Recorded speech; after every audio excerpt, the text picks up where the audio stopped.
Hello guys! For today's video, samahan niyo ako sa mga ginawa ko nitong mga nakalipas na linggo.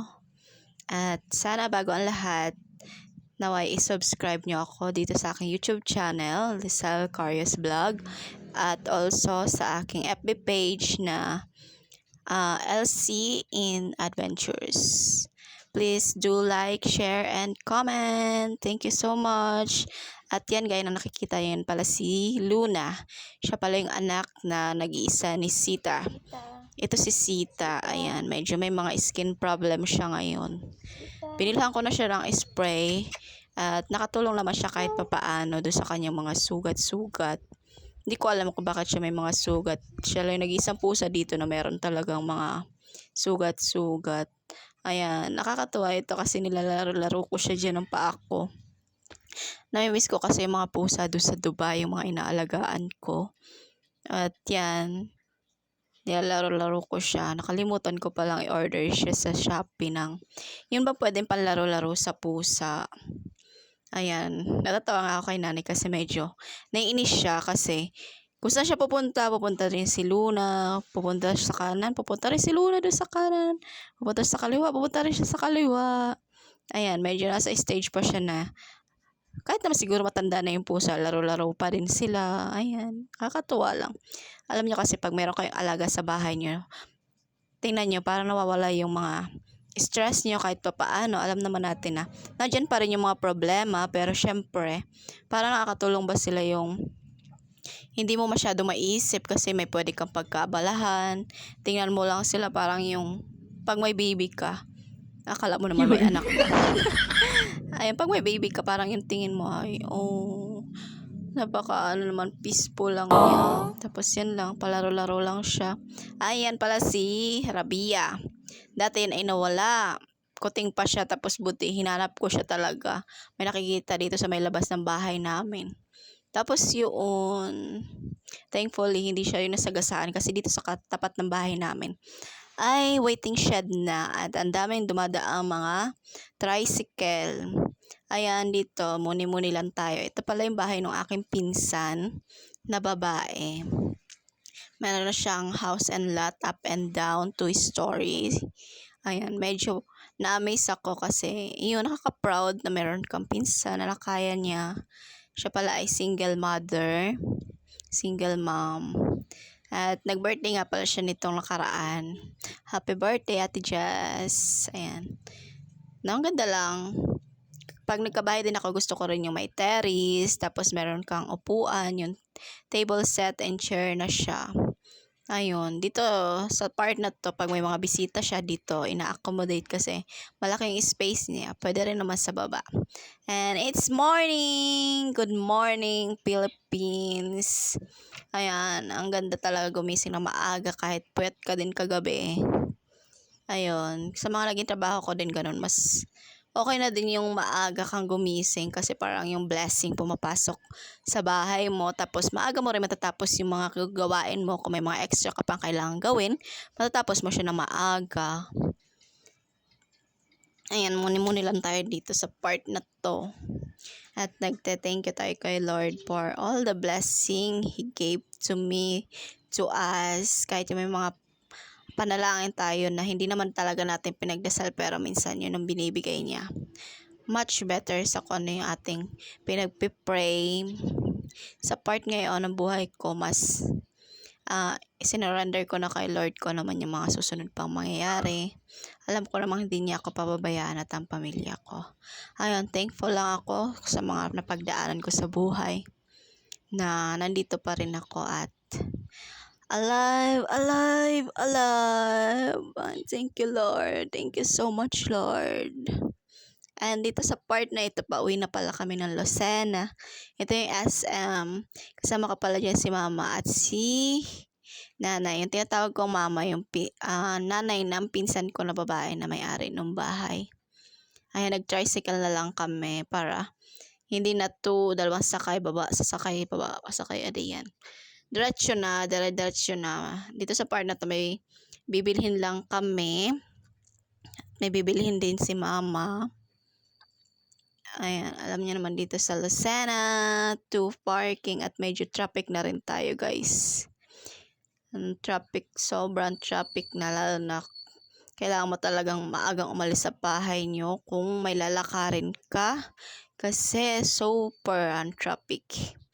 Umaga man yan, tanghali at lalo na sa hapon kasi nadoon yung parang pinaka-rush hour ng tao na mostly dun lumalabas yung iba kung may mga lalakarin silang mga importanteng bagay. Ayan, dito sa part na to nakababa na kami, naglalakad na kami papasok ng SM City Lucena. And fast forward, nandito na po tayo sa supermarket. Ako ay nandito na sa labas, kinuha ko na yung pinalagay namin dun sa package counter ba ang tawag dun? If I'm not mistaken. Basta yung pag may dala ka, hindi ka pwede pumasok sa loob, kaya iiwan mo siya doon. Ganon. At yan, meron dyan isang lalaki, patingin-tingin sa akin, hinayaan ko na lang. Tapos yung time na yun pala, dyan pala yun tayo yung nakalagay yung CCTV, tapos makikita may monitor dyan. Medyo nag-high ata ako dyan ng isang beses. Ewan ko ba, ako lang ba yung parang katayo ka lang, parang tapos may imagine mo na. Parang ikaw tinitingnan ka kahit yung katayo ka lang. Pero ako lang, I mind my own business. Ganon. Ayan, waiting ko pa sila kasi mahaba yung pila. Ang binili ko lang naman dyan ay yung pagkain na sa pusa ko, tuna, tapos yung pancit ko na sa aso ko. Oh my God, ewan ko na lang. Sobra ang mahal ng mga bilihin ngayon. Ito naman guys, yan, nakikita niyo yung aking mga pusa dito. Bali sila ay 4. 2 yung white, tapos 2 din yung medyo parang may brown siya. Ayan, yung 2 white, alam niyo naman na medyo may kaunting lahi yun. Lalo na yung isang ina na purong white talaga siya. Tapos anak niya na yung isang maliit na white. Bale, dapat yun, ang anak niya atay 4, kaso naagas, namatay. Nakakaawa nga guys. Ay, nalulungkot ako pag may mga ganun din ako napapanood. Ayan, ganyan lang yung pagkain nila. Tapos, minsan trinay ko at lagyan sila ng tuna. Ayun, gustong-gusto nila kasi yung namadmi nila. Mahirap lang. Gusto ko sana silang bilhan din ng tuna kasi yung ganun din ang pakain namin din sa Dubai. Merong isang dry food, merong isang wet food. Bali, umagahan din yun at hapunan. Ganun magpakain kami. Pag sa wet food, pero yung dry food, yun, mayroon lang kami, nilalagyan lang namin ng sobrang dami.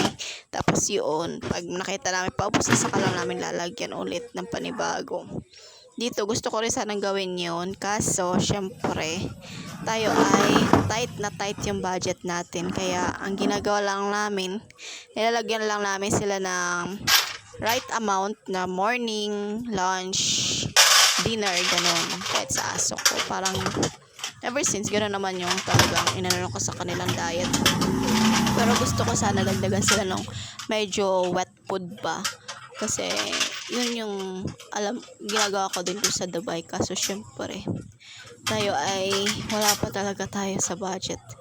Wala pa. Kaya, isa rin yun kaya ako nagpo-pursige na gusto ko kung magkakaroon na ako ng trabaho, tapos malaki din yung sahod ko, gusto ko sila mabilhan ng ma-include doon sa budget yung pang wet food nila.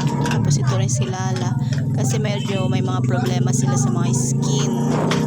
Hindi ko alam kung nahawa na rin sila doon sa nanay ko kasi may skin problem din. Wala siya ibang other health issue, pero yun lang yung pinaka problema niya. Lagi na lang yung skin din niya. Tapos ito mga pusa, parang ganun din. Kawawa nga. Tapos ito pa si Sita, yan nakatalikod na malaking white. Yan pa talaga yung nagkaroon siya ng skin problem. And ito, nagsimba pala kami dito kasi yung pinsan ko magbe-birthday na. Tapos plano sana namin, sama-sama kami magsisimba, kaso hindi na umabot kasi may iba pala siyang lakad. Tapos late na sila nakauwi doon sa bahay nila. Kaya kami na lang ni nanay yung nagsimba.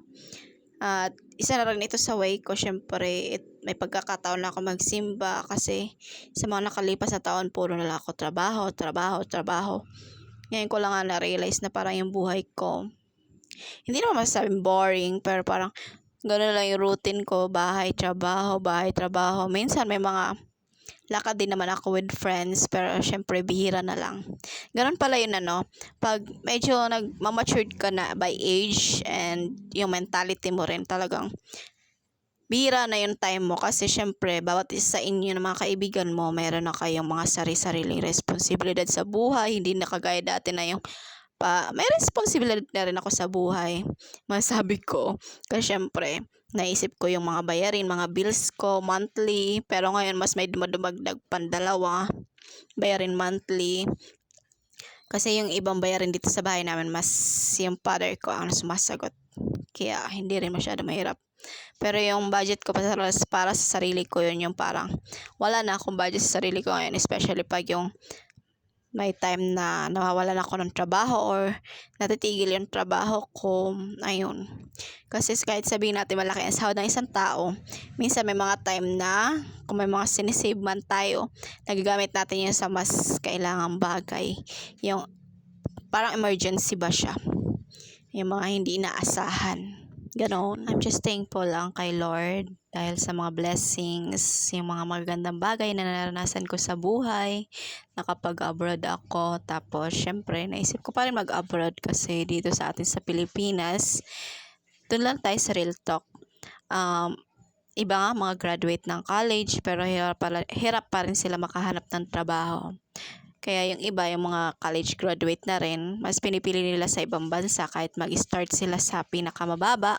Kasi pag sa ibang bansa naman, mabilis naman talaga umasenso. Lagyan mo lang sipag, tiyaga, ayun, pagtitiis, at mabang pasensya. Ayun, isa yun talaga sa pinaka key points kapag pupunta ka sa ibang bansa. Kahit naman dito tayo sa Pilipinas, kailangan mo pa rin yun mai-apply. Yun pa rin yung ina-apply natin sa bawat araw kahit sa ating trabaho. Kasi syempre, iba-ibang klase tayo ng tao, iba-ibang ating mga personality. Syempre, hindi maiwasan dyan na may time na may ma-encounter kang isang tao na minsan na yung boundaries mo. Kasi syempre, iba yung environment kung saan sila lumaki, kung paano sila pinalaki. Kahit pa sabihin natin na minsan nga kahit yung medyo edukado pang tao, syempre, ayoko na mag-talk. Ayun. Ito pala yung time na papunta na kaming SM. Ayan, naisipan ko dyan bilhan yung pinsan ko ng birthday cake. Dito sana sa Red Ribbon. Kaso itong nanay ko, sabi niya maghanap pa kami ng iba. Kaya nung binalikan namin, hindi na namin siya nakuha. Kaya ang binilhan na lang namin ay doon sa kabilang store. Na okay din naman yung lasa niya for sakto lang yung doon sa amount. Hindi mo masabi na parang, basta-basta na lang.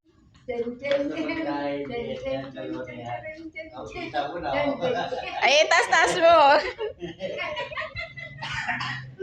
Namarigot kinagat. Isa ka pang vaccine.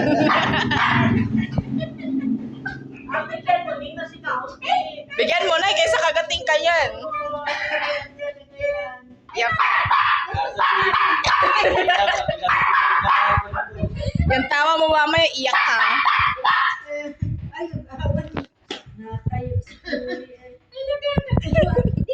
Parang meron talaga silang pinapaliguan, pinapakalain, tapos ay labas Ay, parang hindi pa yan nakakakain. Baka hindi pa mama. Kaya Yung isa naman ay nakikriibo yung dyan, no? Yung plastic. Ito naman yung time na yung kaibigan ng aking pinsan na hinatid namin dun sa Cavite. Ayan, bali nasa likod ako kasi wala nang space dun sa gitna at medyo malalaki sila at much better na din nandito ako sa gitna kahit pa paano. Ayan, yung ganda-ganda. Pinakagusto ko talaga pa nag-travel o bumabiyahe by 4 wheels ay yung ganito, yung mga gandang view. At ito nga pala yun yung kinuha kong picture. At ito pala birthday nga pala ng aking kapatid. Happy birthday sa aking kapatid. So guys, don't forget to like, share, comment, and subscribe to my YouTube channel. Bye-bye. Keep safe everyone.